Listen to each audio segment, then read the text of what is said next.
오늘 우리에게 주실 말씀 보겠습니다. 호세아 14장 1절에서 9절 말씀입니다. 호세아 14장 1절에서 9절 말씀을 한 절씩 교독하겠습니다. 이스라엘아, 내 하나님 여호와께로 돌아오라. 내가 불의함으로 말미암아 엎드러졌느니라.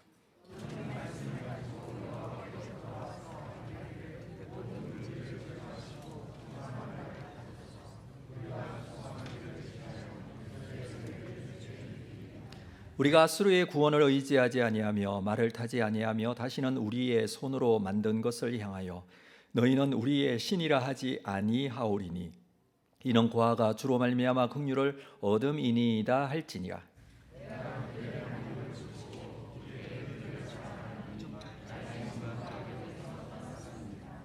내가 이스라엘에게 이슬과 같으리니 그가 백합화 같이 피겠고 레바논 백향목 같이 뿌리가 박힐 것이라.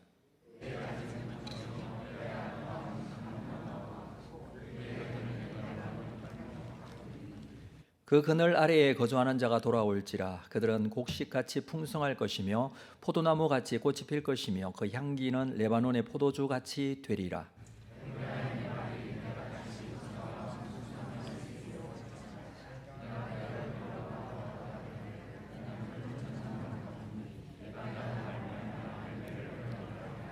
함께 읽습니다.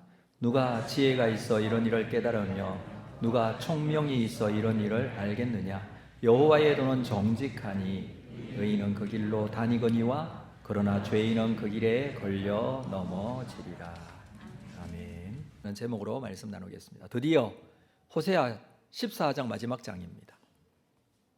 그동안 수고하셨습니다. 이 말씀 들으시느라고 수고하셨고, 이 말씀 함께 나누면서 지금까지 왔는데 잘 마무리가 되어졌으면 좋겠습니다. 호세아서를 읽으면서 처음에 말씀을 읽으면서 깨닫게 되어졌던 것 중에 하나가 참으로 뜨거운 하나님의 사랑이다라는 것과 더불어서 참 슬픈 하나님의 사랑이다라는 생각이 들었습니다. 호세아와 그 아내 고멜의 이야기부터 시작이 되었죠. 고멜은 남편을 버리고 다른 남자와 바람이 나서 도망을 갔습니다. 심지어는 바람이 나서 음란한 다른 남자의 아이를 낳기도 했습니다. 자녀가 3명이나 있었죠. 그렇지만 그 자녀들 또한 온전치 못한 음란한 자녀였음을 우리가 보았습니다. 그럼에도 불구하고 호세아는 고멜을 사랑하게 되고 그가 돌아오기를 기다리고 있고 온전케 회복하기를 원하고 있었던 것이죠. 하나님의 사랑이 빗대어서 아마 그렇게 설명을 한 내용인 것 같은데 그것은 참 슬픈 사랑의 이야기가 아닐까 이렇게 생각을 하게 됩니다. 그렇지만 오늘 말씀 마지막 이 14장에서 호세아서를 마무리하면서 하나님께서는 이 슬픈 사랑의 이야기를 기쁜 사랑의 이야기로 바꾸십니다. 왜 그 말씀을 드리느냐 하면 오늘 우리가 읽게 되는 말씀 중에 4절에 보면 내가 그들의 반역을 고치고 기쁘게 그들을 사랑하겠다 이렇게 표현을 하고 있기 때문이죠. 기쁘게 사랑하겠다. 그것은 나의 진노가 그들에게서 떠났기 때문이다. 하나님께서는 이 심판과 징계와 경고의 말씀들을 반복해서 말씀하시면서 돌아오라고 그렇게 말씀을 해오셨는데 그럼에도 슬프게 이스라엘은 돌아오지 않고 회개하지 않고 안타까운 그런 모습을 보였죠. 그 하나님의 사랑이 진짜 끝없고 뜨거운 사랑임에도 불구하고 참 슬픈 사랑인데 그것을 하나님께서 기쁜 사랑으로 바꾸십니다. 어떻게 바꾸어지는가에 대해서 오늘 말씀을 해주고 있죠.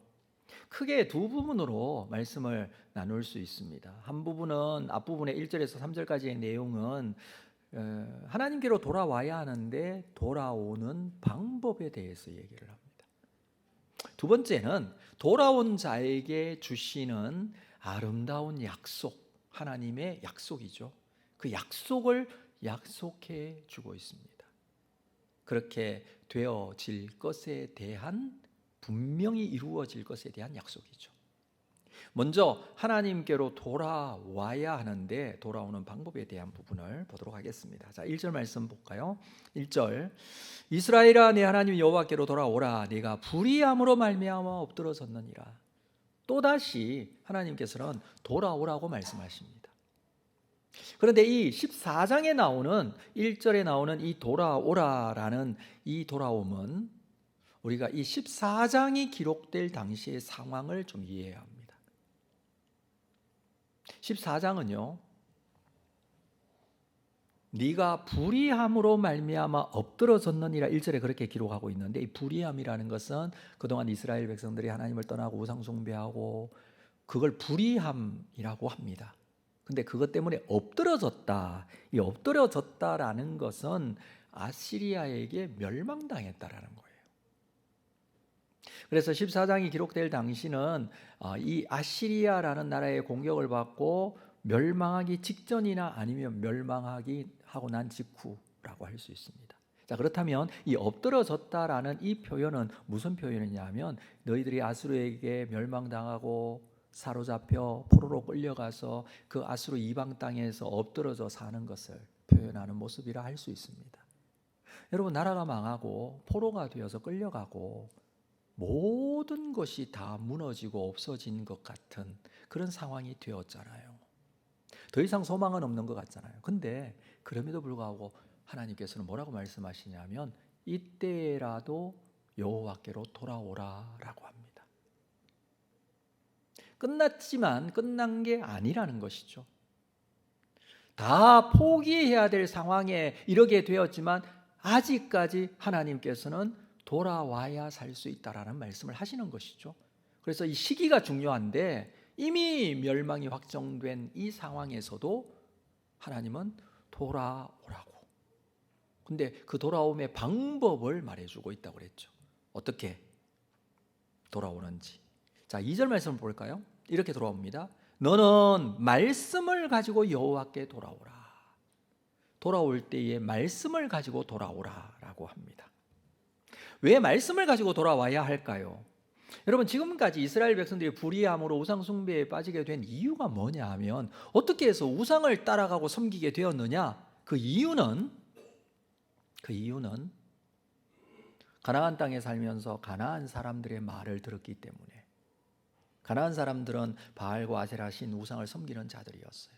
그들이 무슨 말을 합니까? 바알 신을 섬기면 부요하게 된다고, 바알 신을 섬기면 농작물도 잘 되고 평안하게 되고 형통하게 되고, 바알 신을 섬기면 자녀들도 쑥쑥 잘 태어나게 되고, 풍요와 다산의 신이라고 그랬죠.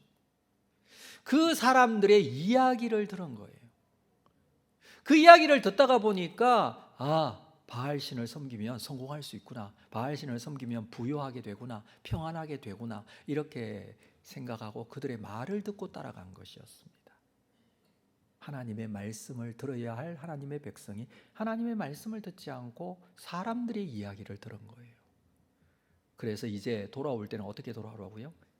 그 사람들의 말이 아니라 하나님의 말씀을 가지고 돌아오라. 말씀을 듣고 말씀으로 돌아오라고 그렇게 말씀하고 있는 것이죠.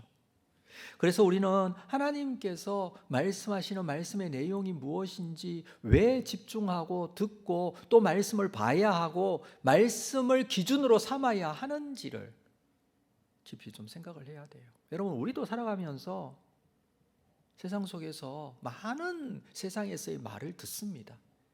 그 말은 세상에서 성공하는 방법, 세상에서 잘 사는 방법, 세상에서 부유하게 되는 방법, 여러 가지 말들이 있어요.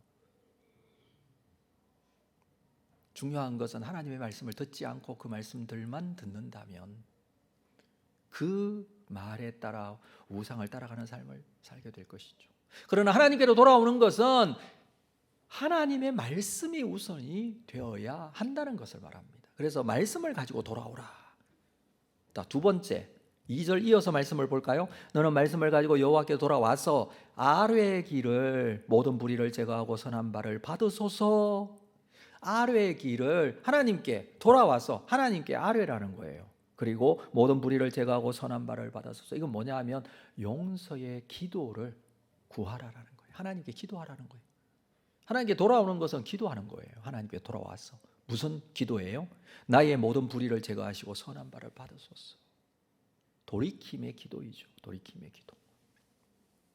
그러면서 이렇게 이어집니다. 우리가 수송아지를 대신하여 입술의 열매를 주께 드리리이다. 수송아지를 대신하여 입술의 열매를 드리리이다. 수송아지는 제물입니다. 하나님 앞에 제사하면서 드리는 제물 중에서 가장 비싼 게 수송아지예요. 제물은 여러 가지가 있어요. 수소도 있고 암소도 있고 순양도 있고 암양도 있고 순염소도 있고 암염소도 있고 비둘기도 있고 많아요. 근데 그 중에서 제일 값나가는 게 수소예요. 수소를 드린다는 것은 얼마나 대단한 헌신과 또 하나님 앞에 드리는 이 제물의 정도를 보여주는 아주 중요한 기준이 될 것입니다. 근데 우리가 하나님께로 돌아왔다면 이 수송아지 드리는 것보다 더 중요한 게 있다는데 그게 뭐냐 하면 입술의 열매예요. 입술의 열매는 찬양을 말하는 겁니다. 하나님께 찬양하는 거예요. 자, 두 가지를 얘기하는데 기도와 찬양을 얘기하는 거예요. 하나님께로 돌아올 때 말씀을 가지고 돌아와야 되잖아요. 근데 하나님 앞에 온전한 기도가 있어요. 그 기도는 하나님께 용서를 구하는 기도예요. 하나님 용서해 주십시오. 하나님께 간구하는 기도예요. 하나님 이런 일들이 하나님께 올려지게 되면 하나님 들어주십시오.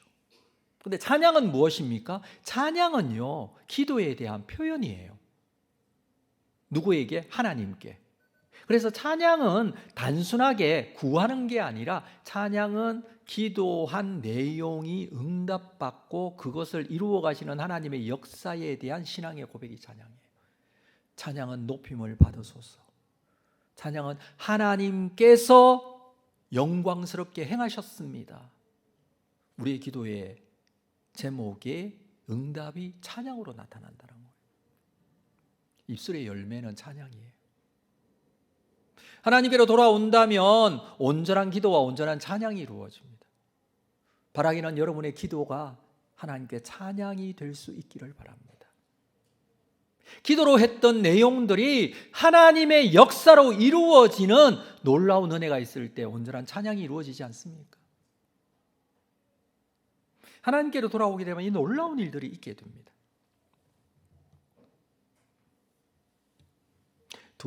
세 번째 볼까요? 세 번째 3절 말씀입니다. 자, 어떻게 돌아올 것인지에 대해서 말하는데 3절은 같이 한번 읽어볼까요? 한 목소리로 시작. 우리가 아수르의 구원을 의지하지 아니하며 말을 타지 아니하며 다시는 우리 손으로 만든 것을 향하여 너희는 우리의 신이라 하지 아니하리오니 이는 고아가 주로 말미암아 긍휼을 얻음이니이다. 이 두 가지로 나눠서 우리가 말씀을 보아야 되는데 세 번째는 지금까지 잘못된 신앙생활에 대해서 다시 그렇게 하지 않겠다고 고백하는 거예요. 자, 보세요. 지금까지 잘못된 신앙생활이 뭐였냐 하면 이 말씀에 의하면 우리가 아수르의 구원을 의지했다는 거예요. 그동안에 아수르만 믿으면 된다. 국제정세 속에서 어려움이 있을 때 강대국만 믿으면 된다. 이거거든요. 그들이 믿어야 할 것은 하나님이셨는데 하나님 믿는 것보다 더 우선적으로 아수르를 의지하고 살았어요. 돌아오면 뭐라고 한다고요? 더 이상 이제 아수르의 구원을 의지하지 않겠다고 고백하는 거죠. 두 번째는 말을 타지 아니하겠다 이렇게 고백하고 있는데 이건 뭘 말하느냐? 말은 군사력을 말해요. 자기의 군사력, 자기의 힘과 능력 이걸 말하는 거예요. 다시는 내가 가진 능력, 내가 가진 군사력, 내가 가지고 있는 거 의지하지 않겠다 이 말이에요. 말을 타지 않겠다라는 것은 실제적으로 북이스라엘과 남유다 두 나라 중에 북이스라엘이 더 영토가 많고 사람도 많고 경제적으로 군사적으로 더 강대국이었고 그랬어요. 그러므로 인해서 북이스라엘이 가지고 있는 교만이 있다고 그랬죠. 자기들의 가지고 있는 능력을 의지해서 살아보겠다라고 하는 것은 자기 우상이에요. 자기 우상. 우리가 하나님을 의지하고 사는 거죠. 근데 이 사람들은 자기 우상에 빠져 있었다는 거예요. 그래서 다시는 말을 타지 않겠다라는 것은 내 군사력에 의지하지 않겠습니다라는 고백이에요. 세 번째, 우리의 손으로 만든 것을 향하여 너희는 우리의 신이라 하지 아니하리오. 이제까지 우상 만들어 놓고 그걸 우리의 신이다라고 고백했던 우상 숭배하지 않겠다. 그동안 이스라엘은요 바알을 섬겼다 그랬죠. 아세라를 섬겼습니다. 금송아지 섬겼습니다. 다 눈에 보이는 거예요. 바알을 섬기기 위해서 이 돌로 주상을 만들어 놓고, 아세라를 섬기기 위해서 나무로 목상을 만들어 놓고, 금송아지를 섬기면서 우리 하나님이라고 막 그러면서 그들이 강조하는 번영과 부요와 다상과 이런 것들만 집중하면서 섬겼던 것 이제 하지 않겠다, 그렇게 말하라는 거예요. 여러분, 하나님께로 돌아오는 것은요, 자기의 잘못된 신앙을 고치는 거예요. 그게 하나님께 돌아오는 거죠. 돌아왔다고 하는데 이게 안 고쳐져 있으면 이게 돌아온 것이 아니에요. 그래서 실제적으로 이 말을 하는 겁니다. 지금 나의 가장 우선순위는 하나님이 되십니다. 아수로 의지하지 않고 말 타는 거 하지 않고 우상 숭배하지 않겠습니다, 이 말을 하는 거예요. 그리고 마지막 네 번째, 이 3절 마지막 부분에 이렇게 말합니다. 이는 고아가 주로 말미암아 긍휼을 얻음이니이다. 하나님 앞에 돌아와서 간구하고 기도하면서 뭐라고 말하느냐 하면, 나를 고아같이 긍휼히 여겨 주십시오 라고 고백하라는 거예요.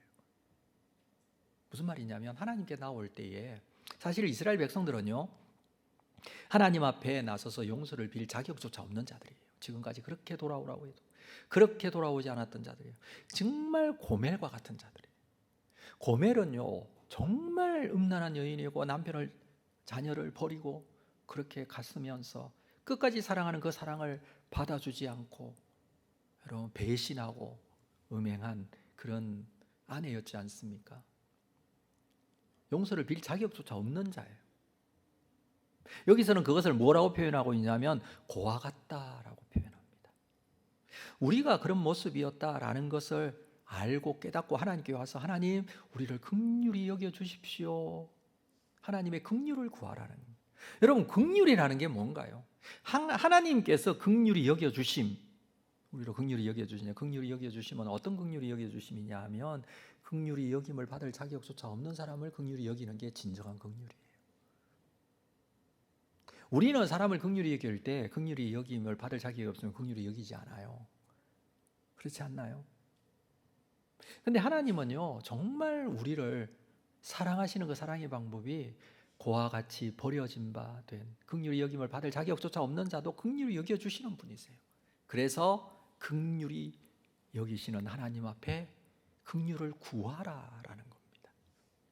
하나님께 돌아올 때는 이렇게 돌아와야 한다라고 말씀을 하시죠. 자신의 죄를 인정하고 돌이키고 긍휼히 여기시는 하나님께 은혜를 구하는 것, 이게 돌아오는 자의 모습입니다. 이렇게 돌아오는 자에게 하나님께서 약속을 주세요. 하나님의 약속은 그대로 이루어지는데, 4절 말씀 이어서 보겠습니다. 4절, 내가 그들의 반역을 고치고 기쁘게 그들을 사랑하리니 나의 진노가 그에게서 떠났음이니라. 그들의 반역을 고치시겠다. 여기 반역자예요. 하나님을 떠났던 반역자예요. 그럼에도 불구하고 하나님은 그 반역을 고치겠다. 고친다라는 것은 히브리어로 라파라는 단어를 씁니다. 치료의 하나님 여호와 라파라고 하죠. 하나님께서 고치시겠다. 이 고친다라는 이 단어는 병자에게 사용하는 단어예요. 다시 말해서 그들이 지었던 죄를 병으로 여기시는 거예요. 죄를 병으로 여기시는 거예요. 치료해 주시는 거예요. 병이 있는 자에게 징계하고 병이 있는 자에게 심판하고 병이 있는 자에게 그 모든 것들을 내린다면 이 회복의 가능성은 없어요. 그렇잖아요. 근데 병자는 진단과 처방과 치료가 필요합니다. 하나님께서 치료하시겠다라는 거예요. 그래서 고친다라는 표현은 바로 그런 의미예요. 그들의 반역을 고치면서 기쁘게 그들을 사랑한다. 기쁜 마음으로 사랑하는 거예요. 슬픈 사랑이 아니에요. 하나님께서 기쁘게 사랑하세요. 마지못해 사랑하는 사랑이 아니에요. 억지로도 아니에요. 조건적인 것도 아니에요. 서로 상호간에 사랑해야 되는 사랑도 아니에요. 기쁨의 사랑은 그런 사랑이에요. 여러분, 우리가 참 이해하기 힘든 사랑이기도 해요. 인간이 가지고 있는 사랑은 다 조건적인 사랑이에요. 인간이 가지고 있는 사랑은 다 쌍방의 사랑이에요. 예를 들어서 한 사람이 한 사람을, 남녀가 사랑을 하게 될 때, 혹은 부부가 사랑을 하게 될 때 너무 사랑해요. 사랑하는데 상대방이 사랑하지 않아요. 어떻게 돼요? 어떻게 끝나요? 깨지면서 끝나죠. 사랑이, 그런 사랑이 인간의 사랑이에요. 무조건적으로 사랑하는 것은 불가능해요. 물론 절대적인 사랑이라고 할 수 있는 부모의 사랑, 부모가 자녀를 향한 사랑, 그 사랑도 여러분 한계가 있어요. 정말 사랑하는데 부모가 사람인데 어떻게 영원하고 절대적인 완전한 사랑을 할 수 있어요? 언젠가는 나이가 들고 늙어 죽게 되는데 또 한계가 있잖아요. 끝까지 갈 수가 없어요. 근데 하나님의 사랑은 그렇지 않다는 거죠. 기쁘게 사랑하시는데 우리를 일방적으로 사랑해 주세요. 어떤 조건을 보고 사랑해 주시지 않는다는 거예요. 아니, 죄인이어도 먼저 사랑하세요.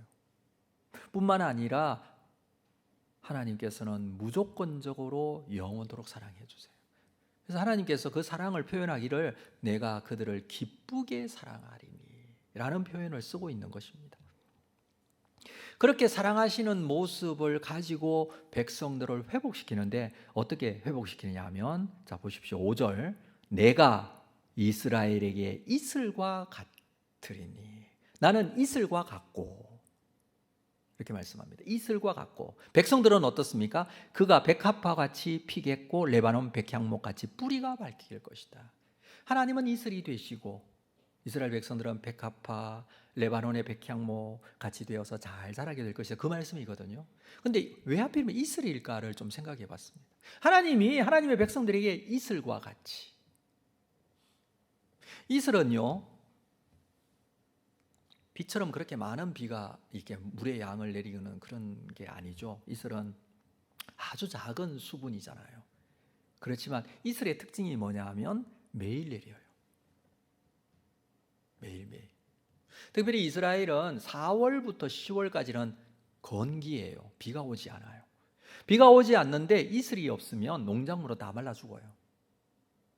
그런데 이슬이 있기 때문에 이 농작물에 열매가 맺히고 자랄 수 있고 이렇게 되는 것입니다. 그래서 하나님께서 촉촉하게 매일매일 공급하시듯이 내려주시는 이슬과 같으리니 이렇게 표현하고 있는 겁니다. 이슬이라는 표현 자체가 이스라엘 사람들에게는 굉장히 큰 은혜와 같이 느껴지는 표현이에요.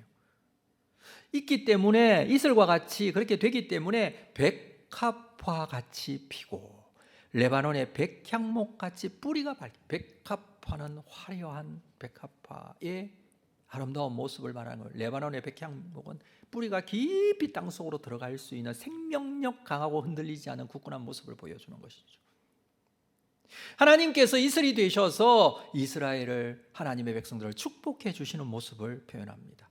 그리고 이어서 주시는 말씀도 마찬가지예요. 6절, 그의 가지는 퍼지고 그의 아름다움은 감람나무 같고 그의 향기는 레바논 백향목 같으리니. 이슬이 되어서 내리시는 하나님의 은혜로 말미암아 그 가지는 아주 무성하게 번성하게 되고 아름다움은 감람나무 같이 되고 향기는 레바논의 백향목 같이 되겠다. 감람나무는요, 올리브 나무잖아요. 올리브 나무의 올리브유 제일 중요하죠. 올리브유는요, 식용으로, 약용으로, 의료용으로, 화장품, 심지어는 화장품 재료로도, 음식으로도 사용되어지는 아주 중요한 기름이에요. 이쪽 지역에 있어서는 이 올리브유가 정말 중요해요. 그리고 다른 어떤 기름보다도 값비싼 기름이에요. 중요하죠. 그래서 이 올리브 나무같이 아름답겠다라는 것은 굉장히 부요하고 건강하게 되겠다라는 그런 의미로 축복의 말씀을 해주시는 것이죠. 레바논의 백향목의 향기는요, 생명의 향기를 말하는 겁니다. 레바논의 백향목의 향기는 생명의 향기. 썩어 죽는 냄새가 아니라 생명의 향기가 날 것이다. 그런 의미로 레바논의 백향목을 말해줍니다. 또 세 가지를 말해주는데 7절에 보면 그 그늘 아래 거주하는 자가 돌아올지라. 그 그늘은 하나님의 나무 그늘을 말합니다. 하나님의 백성들이 하나님께로 돌아와서 하나님의 나무 그늘 아래에 살게 되는데 그때에 그들은 곡식같이 풍성할 것이며 포도나무같이 꽃이 필 것이며 그 향기는 레바논의 포도주같이 되리라. 놀라운 하나님의 약속의 말씀이 계속 이어지는데 이 7절 말씀은요, 특별히 곡식이 풍성하죠. 포도나무에 꽃이 피죠. 향기는 레바논의 포도주 같죠. 이거는 농작물이 풍년을 맞이하게 되는 모습을 말해줍니다. 하나님의 그늘 아래 살 때에 풍년을 맞이하고 풍성하게 되고 부요하게 될 것이다 라는 말씀을 하고 있습니다. 여러분, 이때까지 우리가 말씀을 보면서 깨달았던 것은 이스라엘 백성들이 왜 바알을 따라갔냐 하면 그 부요함과 풍요로움 때문에 따라갔다 그랬죠. 그들이 원하는 것이 그것이었기 때문에. 근데 이것은요, 풍요로움과 부요함은 바알이 주는 게 아니에요. 하나님께서 주시는 거예요. 어떤 사람들은 이렇게 생각하기도 해요. 부자가 되려면, 잘 살려면, 세상에서 성공하려면 세상으로 가야 된다. 하나님 믿으면 잘 살 수 없다고 그렇게 생각하는 경우들이 있죠. 이스라엘 백성들도 실제적으로 바알을 믿었던 이유가 이것 때문이었어요. 그런데 실제적으로 그렇지 않아요. 진정한 부요함과 진정한 은혜는 하나님 안에 있을 때에 누리게 되는 것이죠. 그래서 이 말씀을 이 7절에서 일부러 이렇게까지 말씀을 해주고 있습니다. 곡식같이 풍성하다. 포도나무같이 꽃도 필 것이다. 레바논의 포도주같이 그렇게 될 것이다 라고 진정한 부요함과 풍성함은 하나님의 은혜 안에 있다라는 것을 말해줍니다. 그 그늘 아래에 있을 때에 주어지는 것입니다. 여러분, 하나님께서 주시는 부요함, 하나님께서 주시는 풍성함을 하나님의 그늘 아래에서 누릴 수 있다는 사실을 우리가 믿을 수 있어야 돼요. 자, 이럴 때에 에브라임의 고백을 보겠습니다. 자, 8절. 에브라임의 말이 내가 다시 우상과 무슨 상관이 있으리요? 그렇습니다. 우상을 떠나게 되었어요. 이제 우상과 관계없다. 에브라임이 그렇게 말하고 있어요. 여러분, 에브라임은 북이스라엘의 가장 큰 지파라고 그랬어요. 그래서 북이스라엘을 말할 때 에브라임이라고 표현할 경우가 많았었죠. 근데 주로 어떻게 표현될 때 표현했냐면 우상을 따라갈 때 에브라임아 이렇게 표현하기도 하고 교만할 때 에브라임아 이렇게 표현하기도 했어요. 근데 오늘 본문에 보니 이 에브라임이 이제는 우상은 나와 상관없다 이렇게 선언하고 있습니다. 우상을 떠난 거예요. 그 떠나는 자들에게 하나님께서 말씀하십니다. 내가 그를 돌아보아 대답하기를 나는 푸른 잣나무 같으니 네가 나로 말미암아 열매를 얻으리라. 우상을 떠난 자, 바알과 아세라를 떠난 자, 세상의 성공을 쫓아가던 자들이 떠나서 하나님께 돌아오면 하나님께서 뭐가 되어주시면 나는 푸른 잣나무가 되어주어 너에게 부요함을 주겠다 이 말씀을 하고 계세요.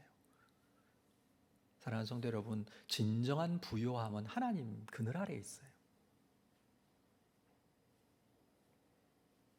이 은혜를 믿을 수 있기를 주님의 이름으로 축복합니다. 우리가 이거 봐야 돼요.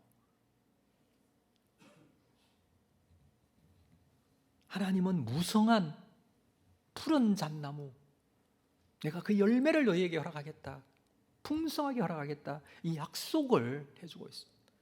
약속이라고 말씀드렸죠. 하나님의 약속이에요. 최종적인 약속이 이 말씀이에요. 그러면서 결론적으로 9절 말씀으로 결론을 내고 있는데 9절 같이 읽겠습니다. 한 목소리로 시작. 누가 지혜가 있어 이런 일을 깨달으며 누가 총명이 있어 이런 일을 알겠느냐? 여호와의 도는 정직하니 의인은 그 길로 다니거니와 그러나 죄인은 그 길에 걸려 넘어지리라.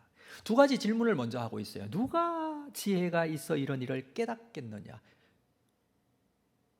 깨달을 수 있다는 겁니까? 못 깨닫는다는 겁니까?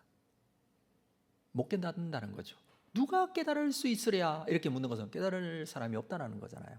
근데 한 번 더 생각하면 깨달아야 된다는 거예요? 안 깨달아도 된다는 거예요? 깨달아야 돼요. 누가 지혜가 있어? 지혜가 무엇인지를 깨달아야 돼요. 그리고 두 번째, 누가 총명이 있어 이런 일을 알겠느냐? 마찬가지예요. 누가 총명이 있어 이런 일을 아는 사람이 없다는 거예요. 근데 이것도 총명이 있어 이 일을 알아야 된다는 거예요. 그러면 이런 일이 뭘까요? 여기서 말하고 있는 지혜가 있어 이런 일을 깨닫고 총명이 있어 이런 일을 알겠느냐? 이런 일이 뭘까요? 이 일을 깨닫는 자가 지혜가 있는 사람이고 이 일을 깨닫는 자가 총명이 있는 사람이에요. 진정한 지혜와 총명은 어디로부터 오는가라는 거예요. 지금까지 한 말씀이에요. 무슨 말씀입니까? 첫 번째, 하나님께로 돌아와야 한다는 말씀. 그리고 두 번째, 돌아온 자에게 주시는 하나님의 약속. 그 약속이 뭐예요? 하나님께서 약속하신 게 뭐였어요? 내가 그들을 기쁘게 사랑하는데 어떻게 사랑한다고요? 내가 이슬이 되어주어 백향목과 같이, 레바논의 백향목과 같이, 들의 백합화와 같이 그 나무를 번성하게 하고, 감람나무와 같이, 곡식의 풍성과 같이, 포도나무의 꽃같이, 여러분 이렇게 부요하게 하시는 하나님의 약속, 이걸 깨닫는 게 바로 이런 일을 깨닫는 거예요. 반드시 깨달아야 돼요. 반드시 알아야 돼요. 이게 지혜이고 이게 총명입니다. 그 이유가 있는데, 그것은 여호와의 도는 정직하기 때문에. 그렇죠? 여호와의 도는 정직하기. 여호와의 도라고 있는데, 도는 길이에요, 길. 그러니까 여호와의 길이 정직하라고. 하나님의 길이 뭐냐 하면 하나님께서 행하시는 것인데, 하나님의 행하시는 것은 하나님의 약속의 근거예요. 하나님의 말씀의 근거예요. 하나님은 말씀하신 대로 행하시는 분이에요. 맞습니까? 하나님은 약속하신 대로 그대로 그 길을 가시는 분이에요. 말씀대로 행하시는 분이시니. 그래서 그 하나님의 도가 정직하다는 것은 그 말씀대로 행하시는데, 의인은 그 길로 다닌다. 그 말은 하나님의 약속의 말씀을 믿고 다닌다라는 겁니다. 우리가 믿어야 할 것은 하나님의 약속의 말씀이고, 하나님께서 이렇게 말씀해 주신 이 말씀의 내용이에요. 다른 게 아니에요. 가나안 사람들을 믿고 바알을 따라갔던 이스라엘 백성들이 이 바알을 섬길 수밖에 없었잖아요. 말씀을 가지고 돌아오라고 말하잖아요. 하나님의 말씀을 믿으라고 그러잖아요. 하나님의 말씀은 여호와의 도로 정직합니다. 근데 그 도에, 그 길에 의인이 그 길로 다니는데, 죄인은요 그 길에서 걸려 넘어져요. 이 죄인이 뭐냐 하면, 의인은 자기가 이렇게 잘 살고 죄 짓지 않아서 의인이라는 말씀이 아니에요. 죄인은 그 죄가 다른 사람보다 더 많아서 죄인이라는 말씀이 아니에요. 의인과 죄인의 갈림길인 차이는 뭐냐 하면, 의인은요 하나님의 약속의 말씀을 믿고 거기에 순종하는 자가 의인이에요. 두 번째, 죄인은 뭐냐 하면 그 약속의 말씀을 믿지 못해요. 그래서 걸려 넘어져요. 말씀대로 살지 않아요. 말씀을 믿지 못하는 거예요. 받아들일 수가 없는. 여러분 왜 걸려 넘어집니까? 약속은 반드시 이루어지는데 그대로 믿지 않기 때문에. 결국은 그게 걸려 넘어지는 거예요. 우리에게 있어서 진정한 지혜와 총명이 무엇입니까? 하나님의 말씀을 아는 것이고 그 말씀을 믿는 것입니다. 하나님께서 약속하신 말씀은 하나님의 정직한 여호와의 도, 길이므로 하나님께서 그대로 행하심을 믿고 우리가 그 길을 따르며 주께서 베풀어 주시는 이 약속이 그대로 내 삶에 이루어지는 놀라운 은혜가 있게 될 것입니다. 이것이 우리를 기쁘게 사랑하시는 하나님의 사랑이에요.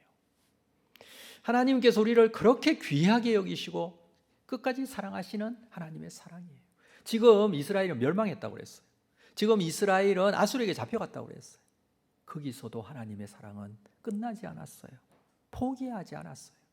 우리의 삶의 자리가 어디 있는지 모르겠어요. 어떤 사람은 절망 가운데 있을 수 있고, 어떤 사람은 평안 가운데 있을 수 있고, 성공 가운데 있을 수 있고, 어떤 과정에 있는지 모르겠지만 형편과 상황은 다 다르지만, 그러나 그곳에서, 그 자리에서 사랑하시는 하나님, 그 하나님을 우리가 만날 수 있어야 돼요. 그 약속하심을 만날 수 있어야 돼요. 그럴 때에 하나님의 기쁨의 사랑을 우리가 경험하게 될 것입니다. 이 사랑의 능력으로 걸어가게 세워져서 하나님께 거룩하게 쓰임받는 여러분 인생이 될 수 있기를 주님의 이름으로 축복합니다. 자리에서 다 일어나시겠습니다.